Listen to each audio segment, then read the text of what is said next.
Hello friends.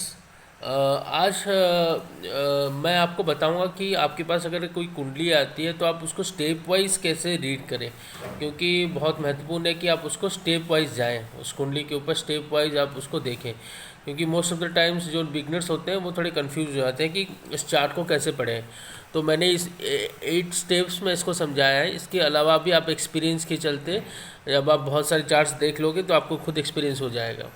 तो पहले beginners के लिए आप ये 8 स्टेप्स फॉलो करो। पहला चीज़ है, ये आपके पास एक सिंह लगन की कुंडी आ गई, ठीक है। तो पहला चीज़ आप करो, लुक एट एसेंडेंट लॉर्ड और नक्षत्र, कौन से नक्षत्र में ये पैदा हुआ है। तो एसेंडेंट लॉर्ड यानी लग्नेश, क्योंकि इससे ओवरऑल लाइफ के बारे में पता चल जाता है। जहाँ भी लग्नेश बैठा होगा तो उसका मन, उसका सारा फोकस जो है उस एरिया में रहता है, ठीक है। तो इस कुंडली में ये सिंह लगन की कुंडली है। तो पहले इसका मालिक कौन है ये देखो, ये सूर्य है। सूर्य कहाँ बैठा हुआ है? 10th हाउस में बैठा हुआ है और टॉरस राशि में बैठा हुआ है। तो ये सजेस्ट करता है कि ये इंसान काम के प्रति बहुत फोकस रहेगा, इसको लाइफ में करियर के पीछे भागेगा। ये इसकी कुंडली से पता लग रहा है और उसको सक्सेस भी मिल सकता है, क्योंकि लग्नेश जो है अच्छे घर में बैठा है और सूर्य करियर का कारक है और सूर्य 10th हाउस में बैठा हुआ है, तो उसको सक्सेस भी मिलेगा। इस कुंडली से आपको ये पता लग जा रहा है। सपोज सन और कहीं 8th हाउस में बैठ गया होता तो आपको लगता कि सन 8th हाउस में चला गया तो उसका फोकस जो है रिसर्च की तरफ जा सकता है, लाइफ में उसे ऑब्स्टेकल्स फेस करने पड़ सकते हैं। तो इस तरह से आपको एनालाइज करना है। नक्षत्र की बात करें तो ये सपोज फॉर एग्जांपल पुष्य नक्षत्र का जातक है। तो ऐसे लोग आप, फिर मैंने आपको पुष्य नक्षत्र के बारे में बताया था कि किस तरह के हैं वो, तो आप वो भी देख लीजिए। फिर आपको सेकंड स्टेप पे ये देखना है कि लुक एट मून, क्योंकि किसी की जातक में इंसान किस तरह से सोचता है, उसका मन कैसा है, ठीक है, वो बहुत महत्वपूर्ण हो जाता है। तो आप मून का पोजीशन देखो। उसके बाद चंद्रमा देखो 12th हाउस में बैठा हुआ है, तो ये सजेस्ट करता है कि ये जो इंसान है ये स्पिरिचुअलिटी की तरफ जा सकता है, ठीक है। वो बहुत ज़्यादा स्पिरिचुअल हो सकता है, क्योंकि 4 नंबर राशि खुद का चंद्रमा का होता है, तो वो इंसान स्पिरिचुअलिटी की तरफ जा सकता है।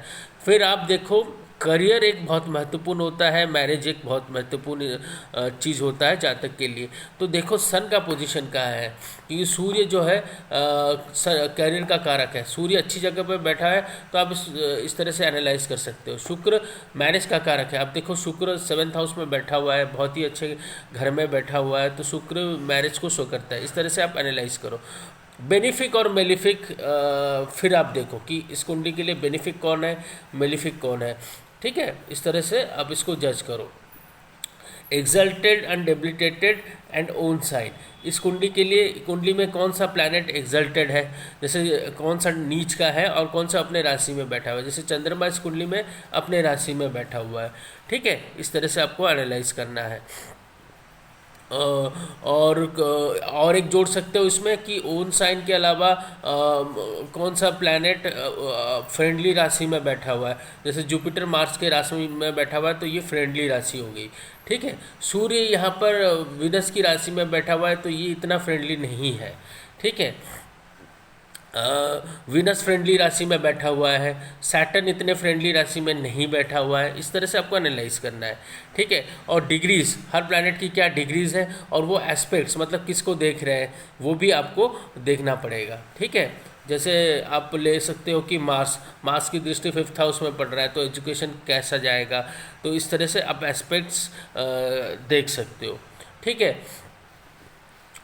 उसके बाद आप देखो कि योगस, जो योग होते हैं, मैंने योगस पढ़ाए थे, तो कुंडली में कौन कौन से योग बन रहे हैं, ठीक है, वो भी आप इस कुंडली में देखो। कोई भी कुंडली आती है आपके पास, फिर आप पर्टिकुलर डिविजनल चार्ट में जाओ। अगर मैरिज इशू है, आपको मैरिज इशू दिख रहा है तो फिर आप D9 चार्ट देखो। चिल्ड्रन इशू दिख रहा है तो आप उसके लिए D7 चार्ट जाओ। मैं आगे चल के चिल्ड्रन और वो सब चार्ट्स कराएंगे। तो बेसिकली ये 8 स्टेप के जरिए फॉलो कीजिए, आपको धीरे धीरे कुंडली देखते रहेंगे तो आपको प्रैक्टिस में आ जाएगा। तो ये थे स्टेप्स ऑफ रीडिंग चार्ट, ठीक है। Thank you so much.